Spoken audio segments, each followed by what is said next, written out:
Hi guys, this is Rahul Kumar. I am a senior instructor in Edureka. I have been in IT from past 12 years now and working in big data technologies from the past 4 years. So I will be the instructor for this 1 hour session for you guys, and most of the time I will try to take you through the journey of how to administrate Hadoop clusters in day-to-day life. So the agenda of this session is basically to understand how to create to Hadoop fully distributed node cluster, how to enable the rack awareness in the Hadoop cluster, how to we'll be understanding about the federation, and we'll understand how we can achieve the high availability using the active and passive name nodes. And I will try to answer queries using the Hadoop administration responsibilities that each Hadoop administrator has to do in a day-to-day life. So in the footer, you can see our Twitter handle, the Facebook handle, and you can also ask your questions using our hashtag. So let's understand a bit about the planning of a Hadoop cluster when you have got multi-node Hadoop clusters. So what you need to do, so how you are going to take a look, how you are going to understand what is a name, secondary name node, data nodes. So generally each name node or the administration will have more RAM and less hard disk drive. So comparing to the blue boxes with the orange boxes, you can see name node and secondary name node has more RAM and less hard disk. And the orange boxes, which are called as data nodes, that actually stores the data, has got more number of more hard disk drive and less RAM, because any Hadoop cluster will have its administration daemon has more RAM, because all your metadata is going to be stored in the name node and secondary name node. So whenever you are planning cluster, you should always look for the storage capacity. So cluster growth based on the storage capacity. So you can see here currently, if your data is growing, let's say approximately by 5 terabytes per week, and your replication factor is set to 3 times, 15 terabytes of storage space is required every week. And considering the non-HDFS usage of at least 20-30%, you will be requiring machines every week with 5 hard disk drives. So the idea to understand, whenever you're building a Hadoop cluster, what is a good method to use, how you can actually build the cluster so that it can be referred for the future as well. It can fulfill the requirements for future. So seeking the cluster growth on storage capacity is often a good method to use. For slave nodes, if you are looking for a data nodes hardware, the configuration is that you should buy more number of nodes. So it can be fine. If you have more nodes have capacity, but certainly more nodes will perform much better than one with fewer slightly faster nodes. So general configuration says 4 into 1 terabyte of hard disk drives or 2 terabytes of hard disk drives in any just a bunch of disk configuration. Do not use RAID because RAID is limited by the slowest disk in the array, and 2 quad-core CPUs with 24 to 32 gigabytes of RAM with 1 gigabit Ethernet card. So you can see this is a general configuration here, which a lot of organization uses, but a lot of organization uses this special configuration as well. As you can see, multiples of 1 hard disk drive plus 2 cores plus 6 to 8 gigabytes of RAM generally works well for many types of applications. Now, if you have this small laptop or desktop kind of configurations, if you are having like more number of nodes like this, the advantage you get is your mappers will have like less. Your mappers will face less pressure because the parallelism of processing the data will be high. So more parallelism, less the pressure on the mappers. So this is about a bit about the slave nodes. But if you talk about how to decide the number of mappers and reducers, so the idea is to put the total number of cores itself, because each mapper and reducer takes like 1.5 to 2 gigabytes of memory, and considering that slave nodes is not using any virtual memory, so you decide with number of tasks is equal to like 1.5 times the number of processor cores. So ideally, you should give like 1 to 2 gigs of RAM to each data node daemon, task tracker daemon, and the Linux machine, and leftover all the RAM is being given to the number of mappers and reducers you identify on each slave node. So this is always to understand each slave node can have I mean, on each slave node, on each task tracker, the number of mappers and reducers can always vary. So this is a bit about these sleeves. If we talk about the master nodes, because master node is, I mean, in Hadoop, you all know that name node is always precious, most precious daemon, because if your name node goes down, your Hadoop cluster will be inaccessible. So it's always advisable to have dependency for every kind of resource we can put into the hardware. For example, it's always good to have rated hard drives in name node. It's always to have the enterprise level hardware, not the commodity hardware. And at least 32 gigabytes of RAM is actually a start, but we generally, I mean, in today's world, we always start with at least 128 to 256 gigabytes of RAM. So more the amount of RAM, more the metadata can exist in the name node. So Hadoop can be built in these three modes here. So you can run a single node cluster where no daemon is running. It's just used for some development purposes, only for local development, I'll say. And pseudo distributed mode, where you will find Hadoop distributed file system. You will also be running the Hadoop daemons as well, like name node, resource manager, data node, secondary name node, etc. And fully distributed mode, where you are running a Hadoop cluster on a number of machines here.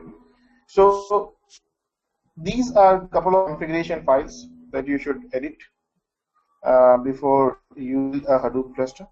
So Hadoop environment.sh, yarn environment.sh, core site, HDFS site, yarn site, mapper site, saves. So what these files actually say, so if we talk about the Hadoop environment and yarn environment.sh, basically these are just setting the environment variables for each Hadoop cluster. Okay, and the other files, basically like the code site.xml, is just used for the IOs that are common to both HDFS and yarn. So any data input out doing from the Hadoop distributed file system, you need to go via this core site.xml configuration. So generally, we provide the settings of name nodes. The reason is name node is the one who will always be answerable to every query of yours. Let it be read, write, modification, delete, or whatever it is. I mean, you find it always goes via the name node. I've got the HDFS site.x, where the configuration settings are required for the name data nodes.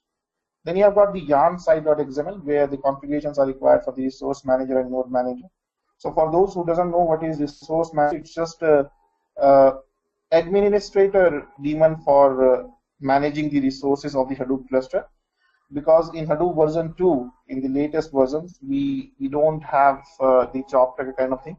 I mean, the work of the resource management and the job management is being segregated, and we need to create the application master sort of thing. I mean, it's being created every time you run any application. So to run the MapReduce jobs in the yarn, you need to configure the settings in the MapReduce site.xml as well, and you need to provide the list of machines that each data node and node manager runs in the slaves file. So before proceeding ahead, let's just take a look a bit about the configuration files here, and then let me take you to the journey of practicals for how we can build the Hadoop cluster. So here I have got 8 node cluster. Let me show you. So this is basically an 8 node cluster I have built on my laptop, and you can see the host names currently running on this name node. So currently I'm working on name node here, and I can list all the daemons on this node.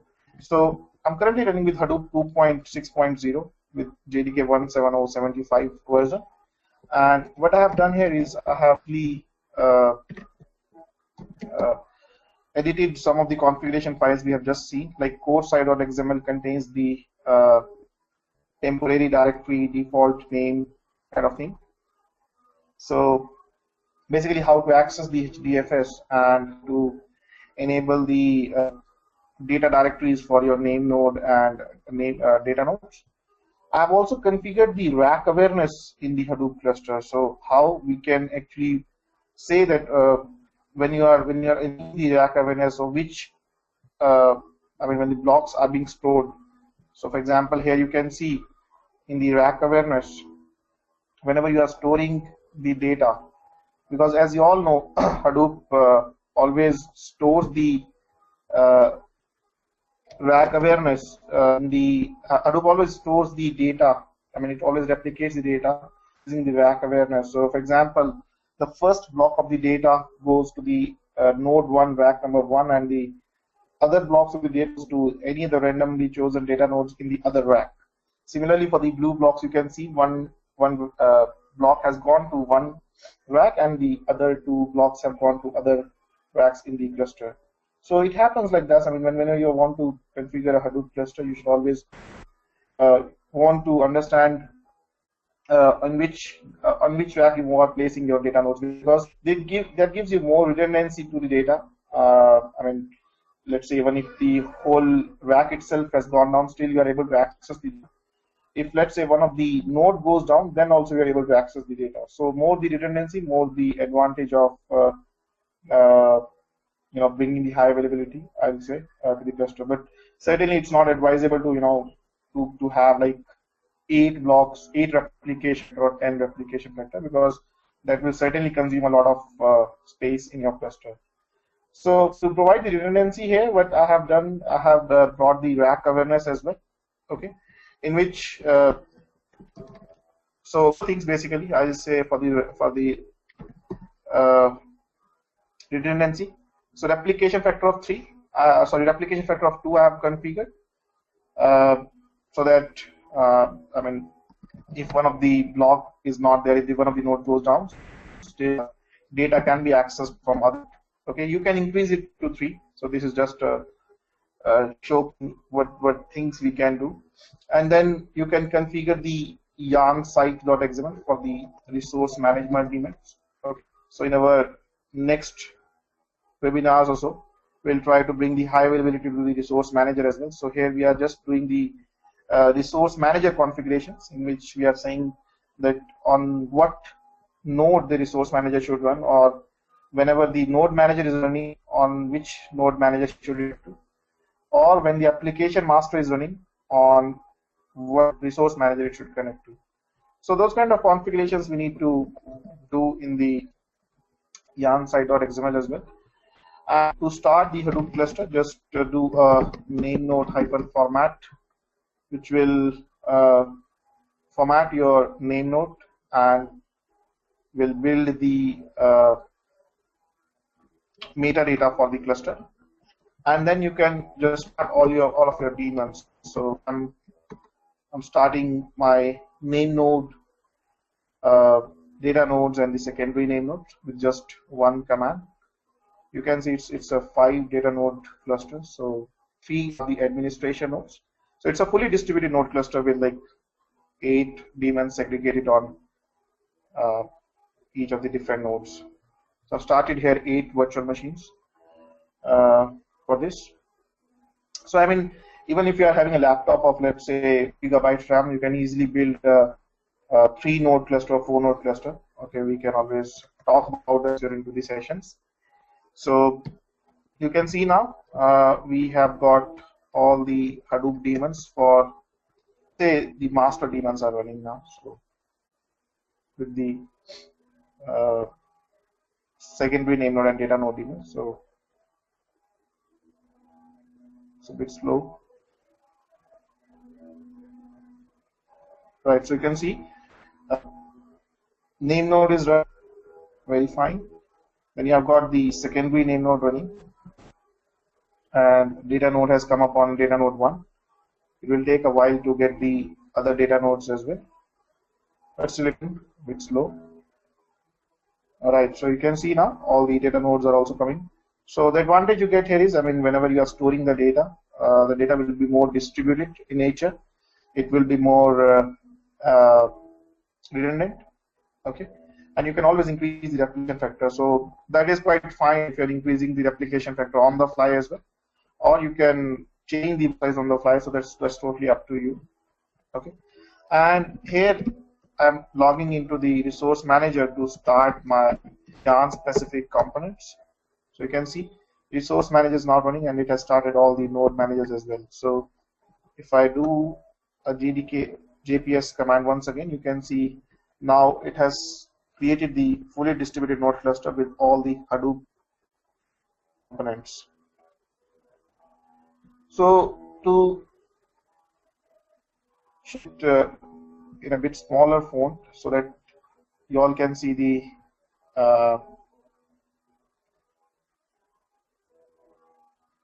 rack awareness as well, okay.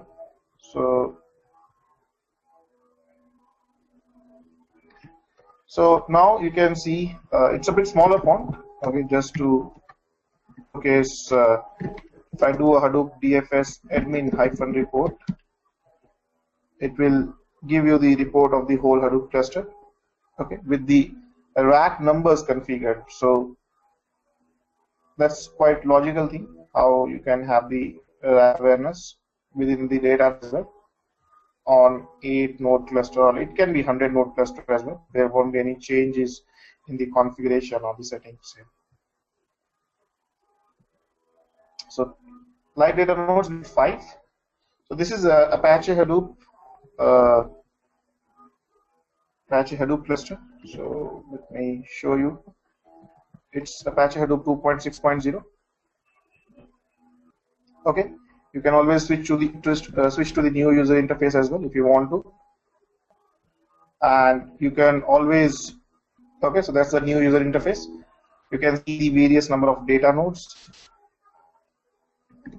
how many number of data nodes are connected to this, and you can see the same for the resource manager as well, but with the different IP address. So this kind of thing can easily be done on the Hadoop clusters. Now we'll move to the our different other topic. Okay, so you can see now manager also has come up. So with 5 different nodes here. So these are the node managers.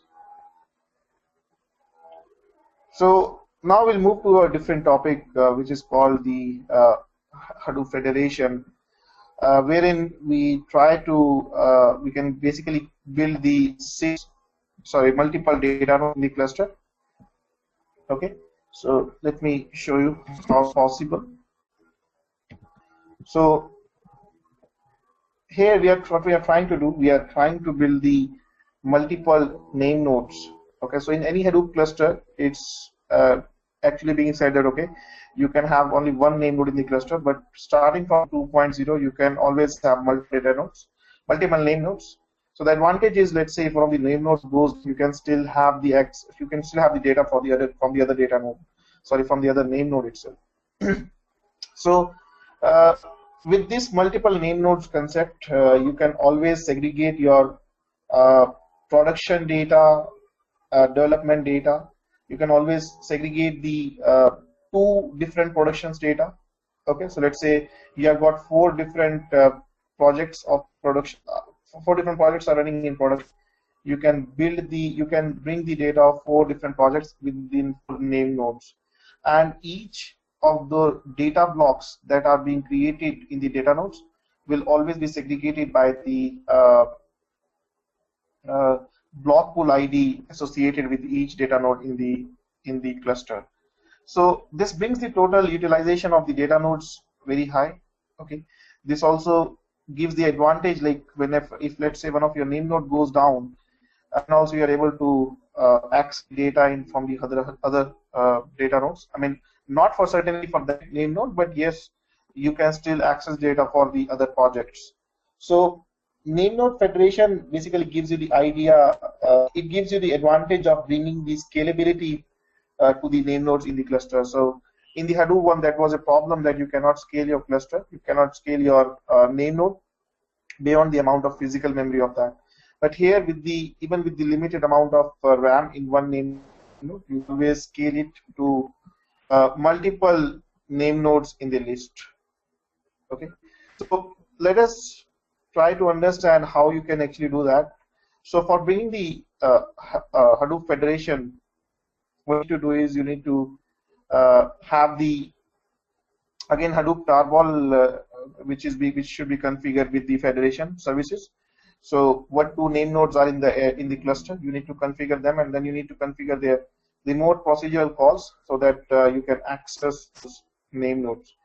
Now, to understand it in a more, I mean, if you want to visualize the regular architecture, just try to think in the Linux administrator's way. So where you are going to access 3 different hard disk drives, let's say.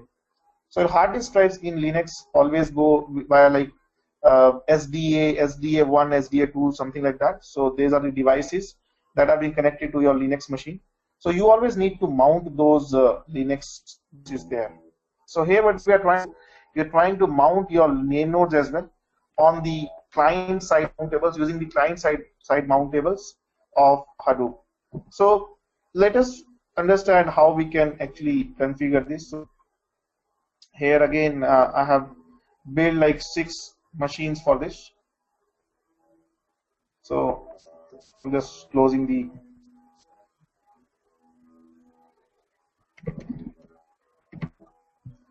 let me increase the font now.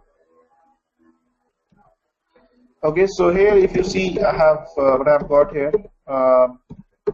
Let's say a core site.xml in which I have just placed some temporary directory so that the secondary name node can store some data. Okay, the major site goes to the hdfs site.xml. So that's the major file where you are going to configure the name node directories, replication vector permissions, and the name services. So basically, which 2 name nodes are going to be used for completing the federation architecture. So 2 name nodes with their RPC address of name node 1 and name node 2, and the secondary name node of name node 1. So we need to configure our 2 name nodes in this cluster. So here I've got my second name node. So name node2.com, and with this I have got like 5 different name nodes. Sorry, 5 different nodes. So let me showcase that.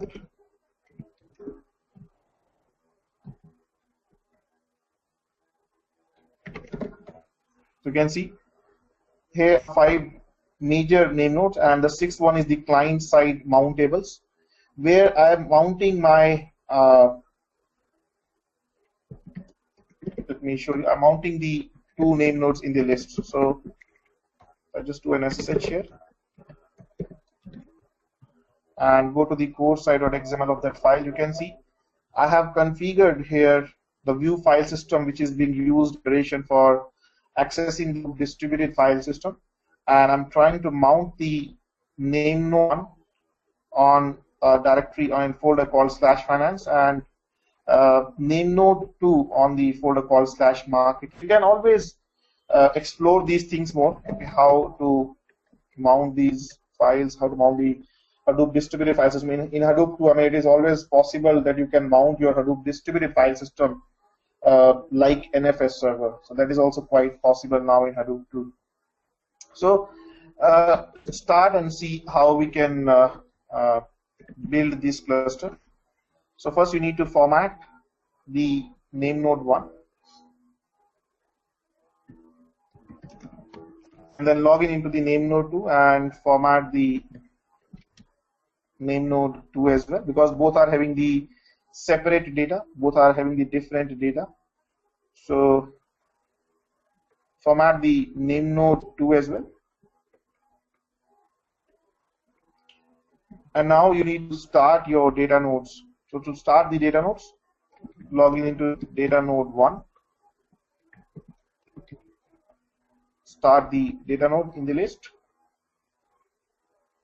which will get connected to both the name nodes in the cluster, and then connect to second data node, start the second data node in the list,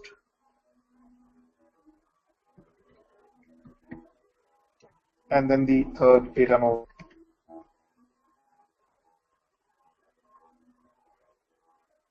But now if I put my name node here and try to access my file system, so I need to access this. But if you see here in the name node itself, you can see I don't have the proper data from the Hadoop distributed file system. The reason is again obvious, that I'm not correctly accessing the Hadoop distributed file system, as I've not created the DFS here. So what I need to do here is that I need to log in into the client side mount tables.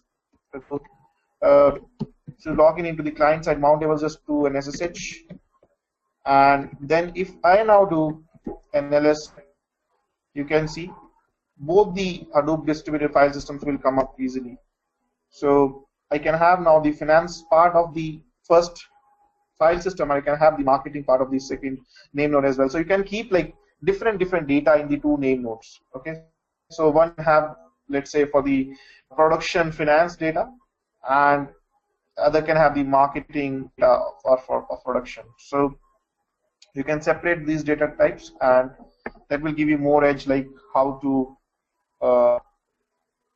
build this Hadoop cluster, and how you can segregate the data. So whenever you are creating this kind of architecture, you will find that both the name nodes will be having the different block pool ID.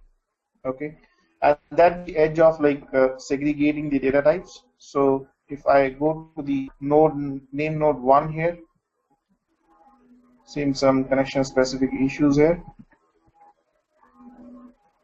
Okay, it seems that I forgot to start the name node itself. So I think that we can start the name node.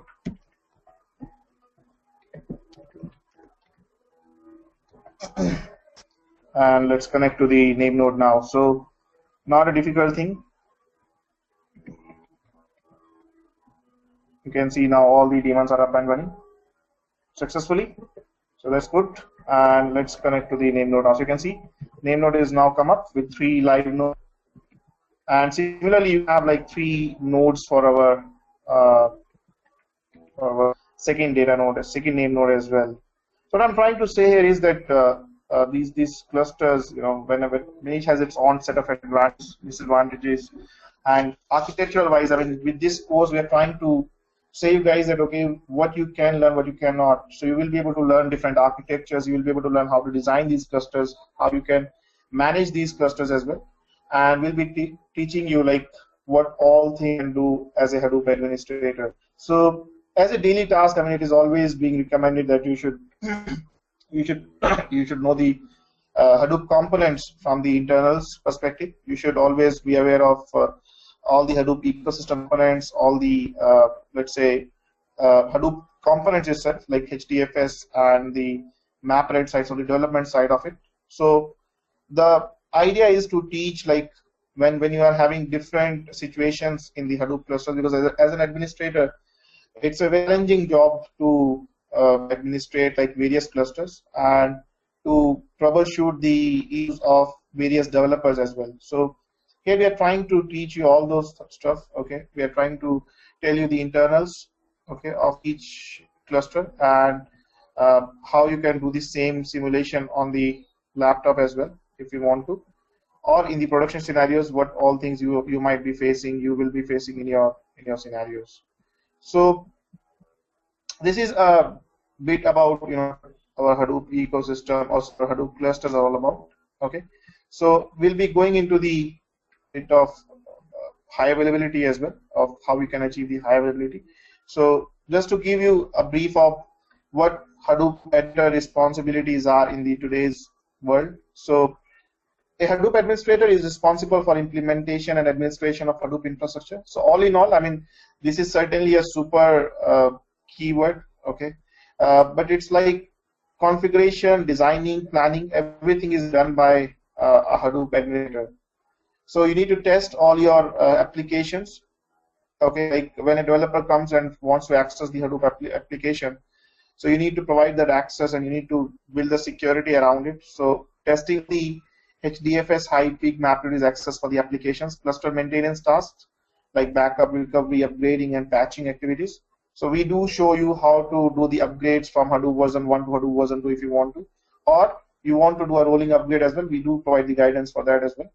So we do provide the training of how you can performance tune the cluster as well, and how you can, when you're doing capacity planning, what all things you need to take care of. So this course is quite extensive. I mean, if you take course topics, like what all modules are being covered in this course, you can see this module 1 starts with the cluster administration. Module 2 goes with the Hadoop cluster architecture and the cluster setup. So with the module 2 itself, we start with the Hadoop cluster creation, how you can on a Hadoop on your laptops or desktops, whatever you have. Or even if you want to go to cloud, let's say to the Amazon Web Services cloud and build a Hadoop cluster, we do provide the documentation and necessary support for that as well. So our Hadoop course covers both the Hadoop version 1 and version 2, and we do provide all the knowledge regarding the administration of both the versions of Hadoop. So using the advanced security topics like security, federation, or quorum general manager, we do provide the guidance and practical labs for that. So you can always, I mean, right now itself you can see I'm doing everything online. So because this is just a very short session to showcase the things, I can't really go to each step and showcase everything. So however, in the classes we do tell every step, everything step by step, and takes like a lot of time to build these kind of clusters. So we do cover the Hadoop ecosystems as well. Okay, like Uzi, Edge Catalog, HBase, Flume, Scoop. We do cover these components in our course as well. So Zookeeper as well, we do cover. And later on, I mean, when you have understood all the menus of this Hadoop cluster architecture, we do start with the automation as well. So our project is being created using the Cloudera distribution of Hadoop. So we do cover that as well extensively, where we show you like how you can bring the high availability in the Cloudera Hadoop cluster, how you commission, decommission a node, how you can implement the federation, those kind of the stuff in the Cloudera distribution of Hadoop. So that's how our course is designed. Okay. So question from one of the participants here: what are the main advantages of Hadoop?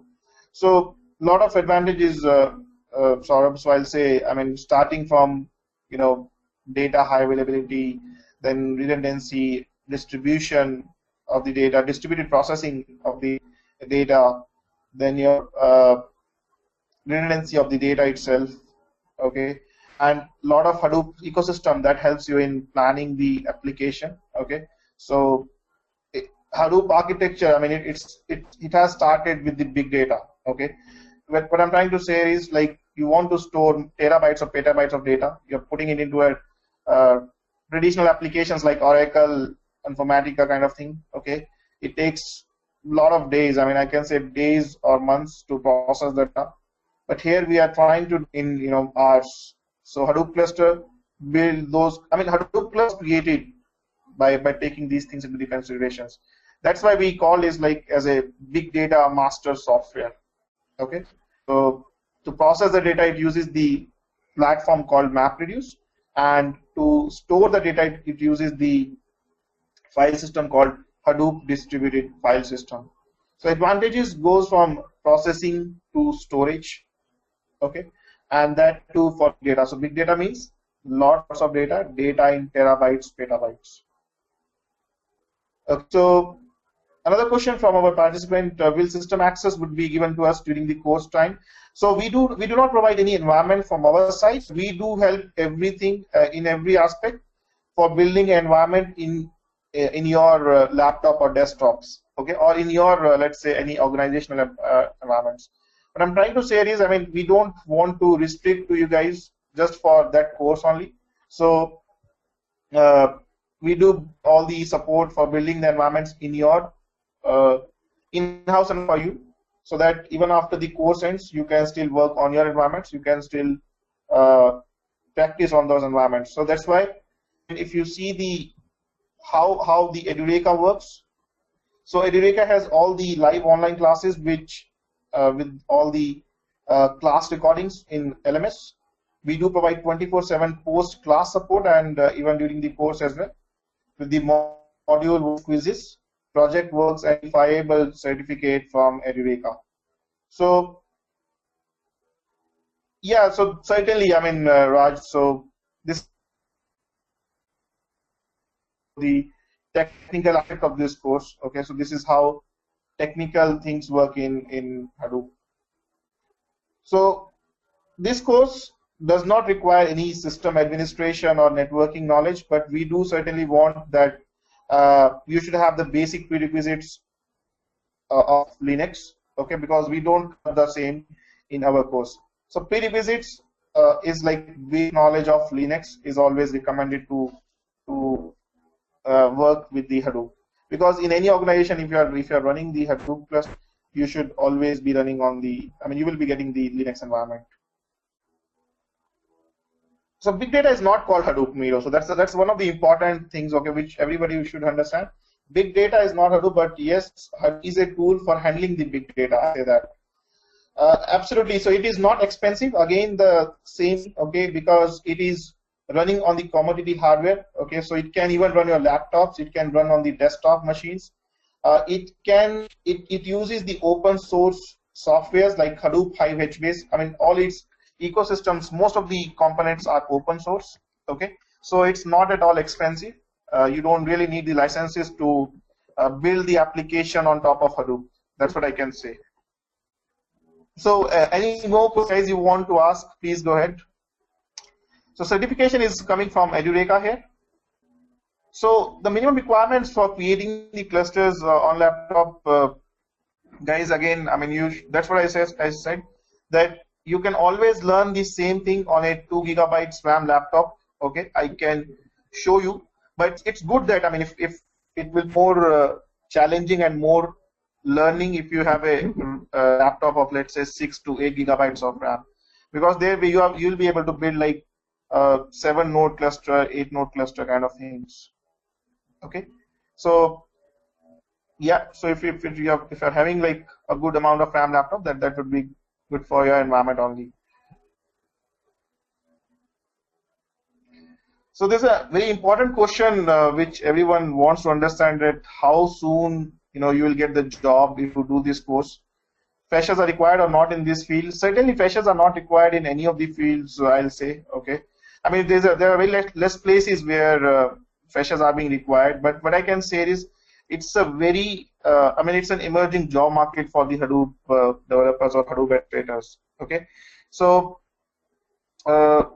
not in India, not in UK, US, I'll say everywhere. I mean, mostly, I'll say all the major developing countries. I mean, it's like a boom of Hadoop right now. So I won't say that you will get the job after doing this course. I mean, I'll say you will learn a lot of things regarding the Hadoop, and it depends upon your exploration. It depends upon how good you give the interviews, how well you prepared for the interviews. According to that, you will get the jobs. Of course, this course does not teach you how to sit in the interviews, how to talk in the interviews, or what questions needs to be answered for the interviews. But yes, it will certainly help you in every aspect of interviews as well. So who should learn Hadoop administration and what are the good combinations? I'll say for all the Linux administrators, system administrators, those who have learned Hadoop development, those who are in development want to move into the administration part, those who have good networking experience as well, they are good fit for the Hadoop administration. So I would say I've seen like number of developers and lots of Java developers learning Hadoop administration, because it gives you quite a lot of understanding of the internals of Hadoop. So The certificate from Edureka is a verifiable certificate that shows the capability of that how I mean if you have learned Hadoop or okay, but certainly I mean it's not an enterprise level certification like Cloudera or Hortonworks has, because we are not a product company. Okay, we are a training company. We are providing our certificates to showcase, to make you guys aware that okay, you have learned Hadoop now. So if you are being given a responsibility, you will certainly be able to perform it from the knowledge you have got from this training or from after doing this project. So no, we don't do any deployment projects, Rajkumar. I mean after the completion of this course, but we do provide the job assistance. Okay, and that also depends like what kind of assistance you are looking for. So the major factor, that's what I just said. Okay, so if you are having like a very I mean, you have a keen interest to learn the infrastructure. If you are keen to learn the designing or capacity planning of infrastructure from the Hadoop perspective, you should go for the Hadoop administration. However, I have just said that I have seen a lot of people learning Hadoop development from Edureka first, and then they have gone for the Hadoop administration. So I always go with multiple book, a reference of the multiple books like Hadoop Operations, the Definitive Guide, Securing Hadoop. Those are the very good books to learn Hadoop administration. So Java knowledge is not at all mandatory for learning the administration. Okay, we don't provide any Java knowledge here in the course because it's not really required to learn Java at all for this course. So I don't know if the dumps are available or not for learning completing the Cloudera certification or Hortonworks certification or whatever. But I do provide all the guidance of how you can clear the certification if required. So there's no programming language really required for learning this course. However, you can, if you want, you can always go ahead with the Java if you want to. So let's move to the let's move to the name node high availability now, and understand how you can bring the high availability to the cluster if you want to. So here just we have seen how you can have multiple name nodes, how you can build the 8-node Hadoop clusters, how you can bring the rack awareness if you want to. But let us understand now how you can achieve the high availability as well. So high availability also, it's a very important task for a Hadoop admin to complete because it requires a lot of internals, again internals understanding how Hadoop cluster actually works. So yes, certainly we do provide the I mean yes, if you have learned this course, okay, again I would say it requires a lot of understanding from your your standpoint as well. I mean how much you have explored, how much you have learned. But yes, after the learning of this course, okay, it will be, I'll say 70 to 80% easy to complete the Cloudera distribution of certification. With this, guys, let's quickly cover the name node high availability. So name node high availability is very, very difficult to configure initially because it requires a lot of configuration. So I just wanted to show you. So you can see around 13 configurations, basic configurations I have done, 13 properties. Okay, so these are the configuration properties for this. Okay, again, I'm just going through the main thing that when you are learning the high availability, to have the understanding of these core components like journal nodes, zookeeper, failover controller, keeper. All these things are being required for learning the high availability. We do provide all the knowledge of these things as well, certainly. Okay, so here I've configured basically 2 name nodes and 1 data node. So to do the Hadoop high availability, you need to first start the journal nodes on all the nodes. So to start the journal nodes, this is my name node 1. You can see the journal node has started on name node 2 as well now.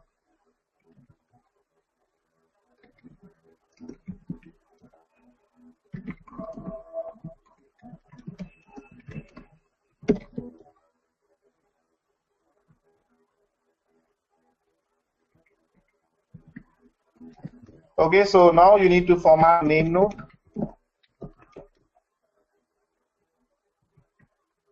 And then you need to start the name node as well. So currently the name node is single point of failure because we are just starting one name node. So to bring the high availability, we need to start another name node as well. You can see the name node is now up and running. So to start the other name node, go into SSH into the other name node. Run the command, very important, to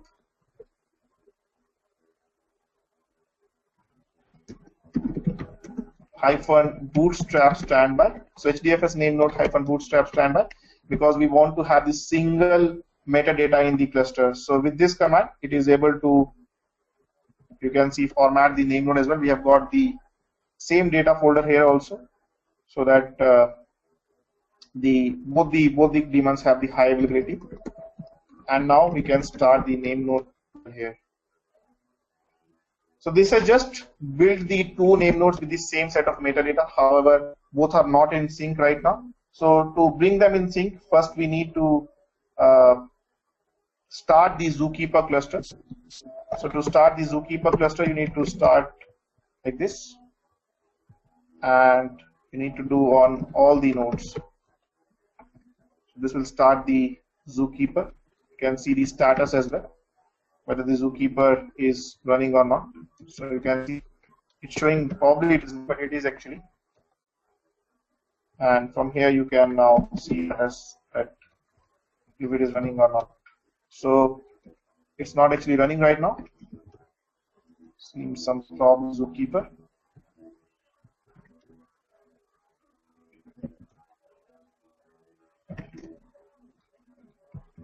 So you can see like how we can find out the logs as well. So simple log configuration is being given, and it says error processing some bin configuration zoo.cfg.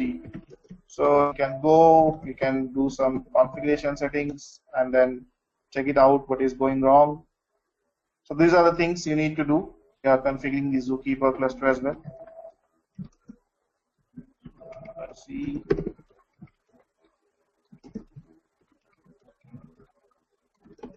Okay, so that's the problem here. So you need to configure a ID. It is 1. Go into the name node 2 and figure the Zookeeper myID file on the name node 2, which is 2 here.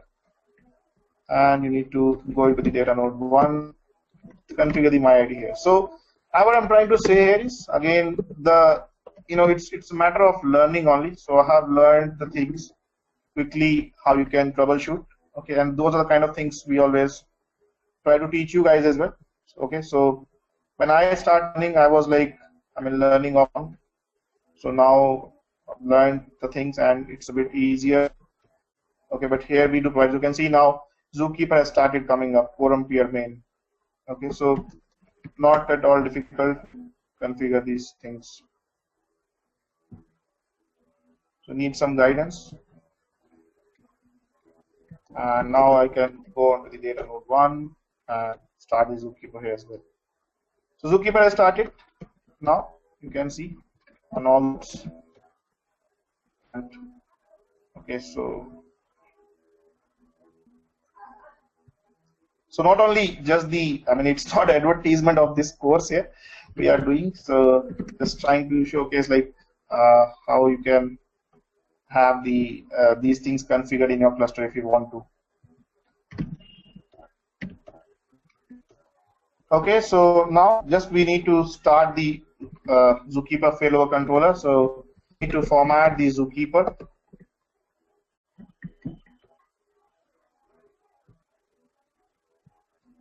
Okay, so some that's right, Raj. So that is also there. I can totally get your point, understand that. But yes, that's how it is, right? So it happens quite a lot. You can see again some problem has come up, right? So how again you need to sort out this problem? You can see it's just the connection string error. Okay, able to create some data in the Zookeeper. I know that you guys don't know much about these things. Okay, you are all freshers, but that's fine. So What I'm trying to say, again, we can configure, we can do some R&D into this, find out, okay, so what is the problem with the HDFS site, examine. Okay, so I think I need to identify some logs here only, nothing much. Okay, I think I need to take a look. Gone wrong. So connection string is having some problem, I believe. That's totally fine. Let us take a look. Okay, so you can see the problem right now. So I've given here the IP addresses, and that's what the problem is. Okay, so it should be 50, 51, and 52. Okay, so that's, it will now be configured quickly. Fine.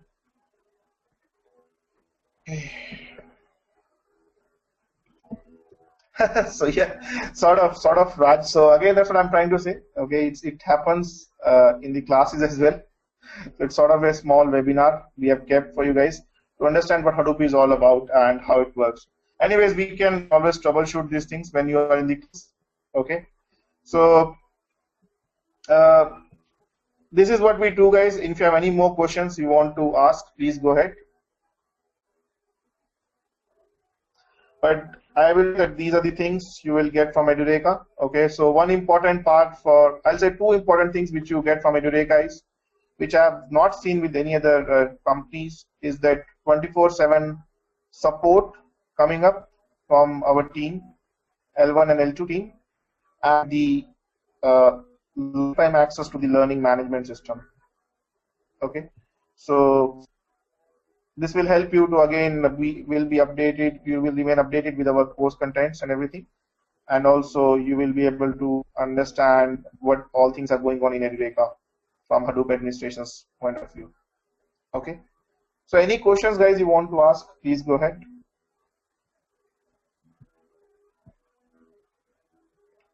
So name node is the one I think we have missed, and that certainly will remain a mystery, because I think you guys want to join this course, should provide need to join this course now. So the curriculum for this course will be, you can note it down. You can always reach to our website, edureka.co, and so you can always reach to our website and find out the course contents and everything. These are the modules that will be covering in this course. Okay, so you can reach out to our website here and check out the course contents and the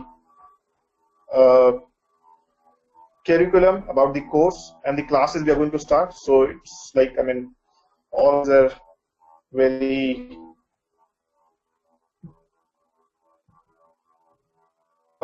fast. I mean, they feel very fast. So I would recommend everybody to join. Okay, that's great. So good to know. You can always go to their upcoming batches to see what all upcoming batches are there. You can read about the certification as well if you want to understand how we provide the certification and all. You can view a sample class recording. Just need to log in into this course into the website. You can see a sample class recording as well. Do read out the facts section. Okay, so facts are very important for you guys to, before you join this course, how this course actually works and how will you be doing practical assignments of this course. So that is certainly very important. For any more information, I mean, regarding some technicals as well, you can reach out to our blog section. Okay, there you will see the different Hadoop ecosystem components and top 5 administration tasks like we have covered. So curriculum course and about the course, you can easily get it from this website itself. So do reach out to our website, guys. Okay, let me know if you have any queries. Okay, do our sales team as well if you have any questions. And one of the most important aspect of this course right now is this, which I'm trying to highlight here, that there is currently an offer going on. Get the Linux fundamentals absolutely free limited period offer. So this course currently has a limit period offer where you will get the Linux fundamentals absolutely free. Okay, so this is a self-paced course which we provide for our guys, for our team who don't have much experience with the Linux. They are into the Windows administration. So certainly you'll get a good idea of what Linux is all about. Okay, so I think that's all, guys, from my side. Hope you enjoyed this webinar. Hope you understood what Hadoop is all about. Hope that you understand, like, when we do an administration, configuration is like one-time activity, but troubleshooting the task, managing the components, managing the cluster is they are the other big tasks in the Hadoop cluster. Okay, so to always be aware of first the Hadoop components, and then you will be able to, administrate these things. Okay, so you can reach out to our sales team on these numbers. You can see on your screen. You can always email us as well, as and when you want, or drop us a query this website. So thank you, guys, from my side. Okay, see you in the classes, and wish you all the best. So have a good day, good night, cheers, goodbye.